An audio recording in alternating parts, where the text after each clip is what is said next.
pagpapatuloy ng ating usapin patungkol sa pag-cope at pag-heal matapos ang abusive relationship. Makakapanayan po natin muli si trauma coach na si Quetzal Charrier. Ayan, magandang umaga po. Naririnig niyo po kami, ma'am? Yes po, magandang umaga po. Pasensya po a while ago. Alright. Ito po muli, maaari niyo po bang i-share sa amin kung ano yung pinakaunang hakbang ng isang babae sa pag-cope o paghilom ng kanyang nararamdaman na sakit matapos po yung abusive relationship? So after leaving a traumatic and abusive relationship po, the emotional challenge are very common po. But remember, everyone's nervous system is different. So iba-iba yung atake na or effect sa each person experience will also differ everything sa healing. So you may notice po yung feelings like fear, guilt, irritation, anger, or being easily triggered. Natitrigger normally yung mga babae. Sometimes emotion feel overwhelming. So hard to control. This is not a failure. It is our body trying to protect us from after experiencing a very dangerous or traumatic event. So what I can suggest for everything to coping all of those stuff, kasi you can experience dark thoughts po after this very traumatic event.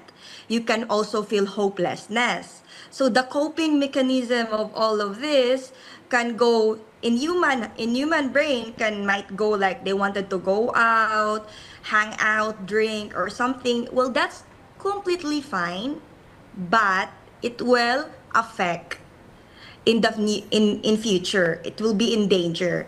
So you need to begin with safety first. Support learning and healthier ways to care for your nervous system. So we have the breathing exercise. When I say breathing exercise, it's where, kasi all of the people knows about the breathing exercise, but they didn't know how to use it well, no? So when you breathe, you inhale, exhale, just make sure that you are focused.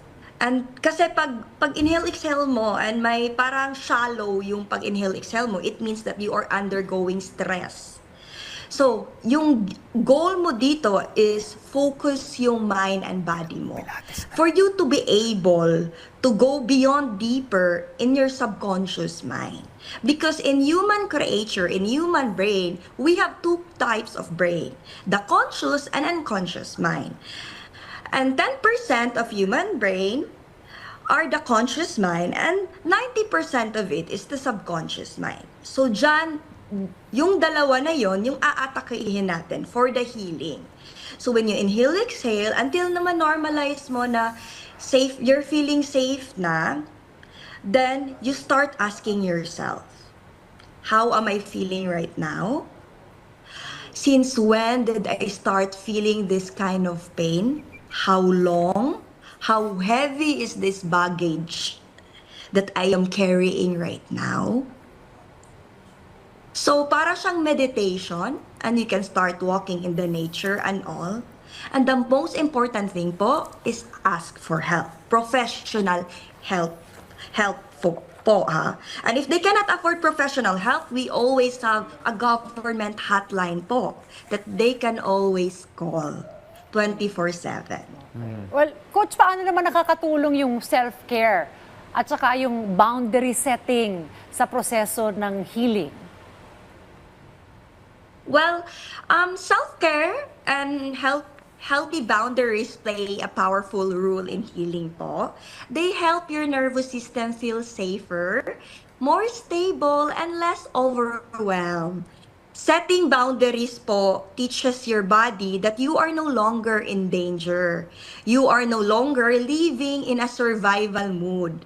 Kasi when you are undergoing a traumatic and abusive life, relationship, situationship, automatic nag-autopilot yung subconscious mind natin or body natin, nervous system, to protect ourselves because we are in danger. So we don't like that. So over time, these practices help release the emotion weight of past trauma, and you may begin to feel lighter, calmer, and more in control of your emotion. As your nervous system settles, your thinking become more clear and more open. You start to see your worth as a person. You start to understand things, how valuable you truly are as a person. Healing is a process of choosing yourself again and again. Okay, Coach, maraming babae yung nakakaramdam ng guilt o self-blame matapos yung abusive relationship. Yung iba naman na medyo ma-pride na babae, gusto maghigante. So, iba-iba yung mentality ng mga taong galing sa abusive relationship. Paano po natin sila matutulungan na ma-overcome ito? That's a very nice question po. Well, what are you saying? That is very normal for those person who has been through a lot of traumatic imprints in their life. It's normal for some women or people to feel guilt and fear after leaving an abusive partner.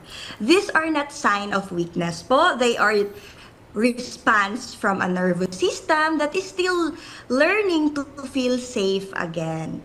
What helps most is understanding and support.